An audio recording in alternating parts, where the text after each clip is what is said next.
Welcome back to Paul's Tech News. As October progresses and our minds grow more and more obsessed with the macabre and dark and cadaverous monstrosities born from nightmares lurch forth and become incarnate with the approach of All Hallows Eve, it's good to know that we PC gamers who keep up with the tech news are wholly acclimated to such experiences, as the cyclical horror show that is the PC hardware space continues to mockingly revolve like some grotesque carousel piloted by a super creepy evil clown that Joe probably has an appropriately disturbing graphic for.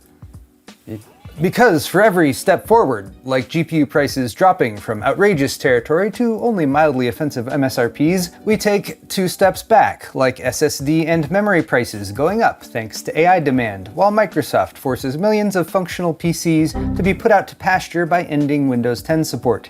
Still, there are some good things to look forward to this holiday season, but let's get past the tricks before we move on to the treats. It's time for tech news. Excellent! Today's video is brought to you by the Corsair Xeneon Edge 14.5-inch LCD touchscreen, a 2560 by 720 resolution 60Hz panel designed to attach to your monitor, mount to your PC case, or to be front and center in your setup with the detachable magnetic stand. Connection is easy via HDMI or USB-C with DisplayPort Alt mode support, and the 5-point touchscreen allows you to easily control what's displayed, whether that's system stats via Corsair's iQ software integration, app widgets, a live chat feed while streaming, or just some background music or video playback. Vertical and horizontal orientation are both supported, so for more on the Xeneon Edge touchscreen, click the sponsor link in the video description.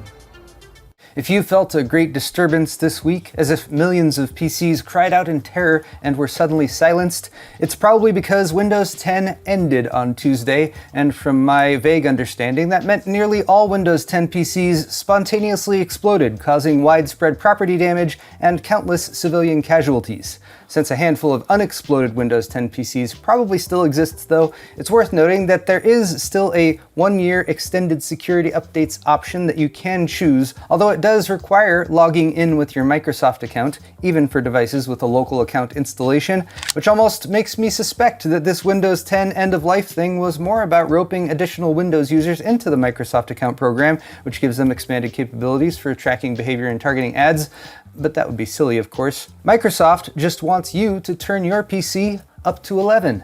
Windows 11, which also coincidentally has expanded capabilities for tracking behavior and targeting ads. And if you want another reason, consider that Windows 10 was also 10 years old. So obviously this was all planned from the get-go, even though Microsoft promised us that Windows 10 would be the last version of Windows back in 2015. By this logic, by the way, since Windows 11 launched in 2021, at 11 years, it should retire in 2032, at which point we should probably just reset the whole cycle and go back to MS-DOS. Still, it was a week of transition for many who typically ignore Windows update prompts, and the solutions provided, update to Windows 11, sign in for extended support, or just buy an entirely new frickin' computer, did not always sit well, particularly for those with old PCs that don't support Windows 11, like my Threadripper 2000 and 3000 based systems, which probably just need a UEFI update so they can virtualize TPM 2.0 support.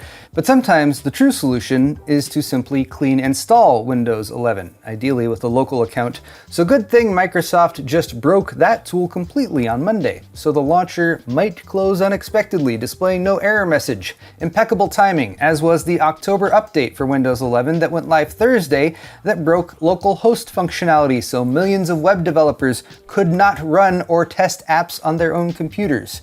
They're making this a nice, easy transition. So RIP Windows 10.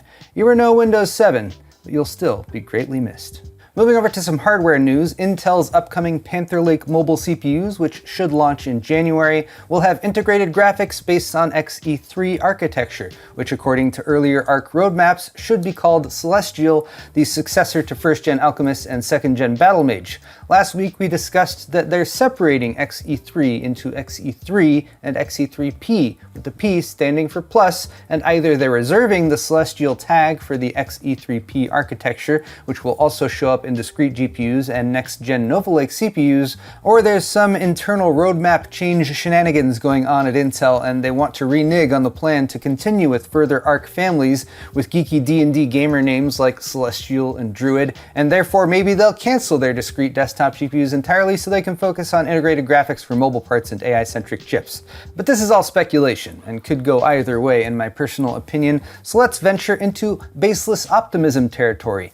If Intel continues to make Arc desktop GPUs, and if these 3D Mark TimeSpy scores leaked by Chinese outlet laptopreview.club are legitimate, it bodes well, tentatively, for the future performance of the Arc Celestial family of video cards. Supposedly, 2 memory configurations were tested, resulting in TimeSpy graphics scores of 6,233 and 6,300 for the 12 Xe3 core iGPU in the flagship Panther Lake chip, the Core Ultra X9 388H. Named so because why give a CPU a memorable name when a randomly generated 3-digit number will suffice? The name seems to be accurate too, as it also popped up in a hardware monitor update Tuesday.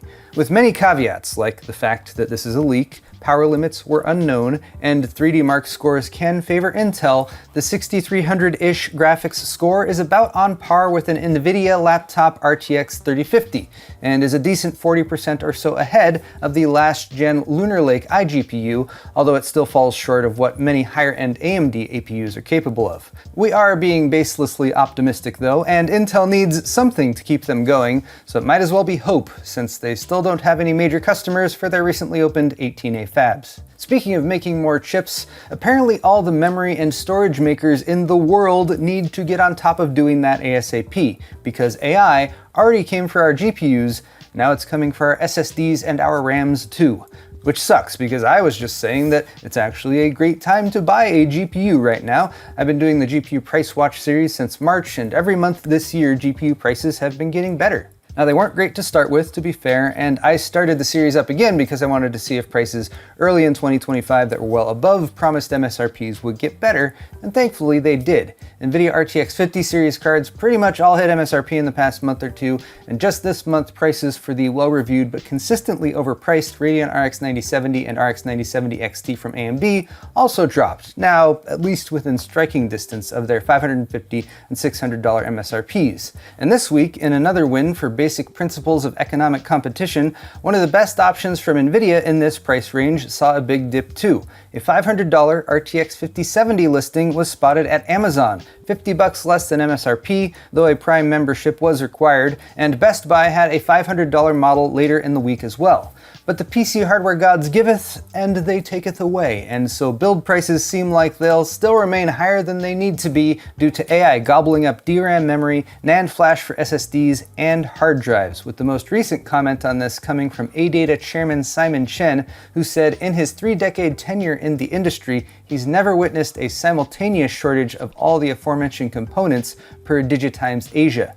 The cause seems to be a massive uptick in demand from cloud service providers, who are all building AI data centers, of course. OpenAI alone recently signed deals with Samsung and SK Hynix to provide 900,000 DRAM wafers per month, which is 40% of global capacity. So as I said in this month's build fix, if you're gonna buy memory or SSDs, you should probably do so sooner rather than later. I feel a burning sensation that's all too familiar. That must mean it's time for tech briefs.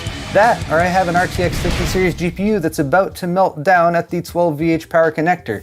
But at least if it does, I'll be in good company, joining an ever-growing club that expanded ranks even further this week. As reported on Reddit and collected by videocards.com, 4 burned 12VH power or 12V 2x6 power cables melted down while attempting to power RTX 50 series GPUs this week, and a 5th did the same thing to an RX 9070 XT, because Sapphire saw fit to hamstring their Nitro Plus variant of the current Radeon flagship with an extra point of failure by using one of these instead of the much more reliable 8-pin connectors.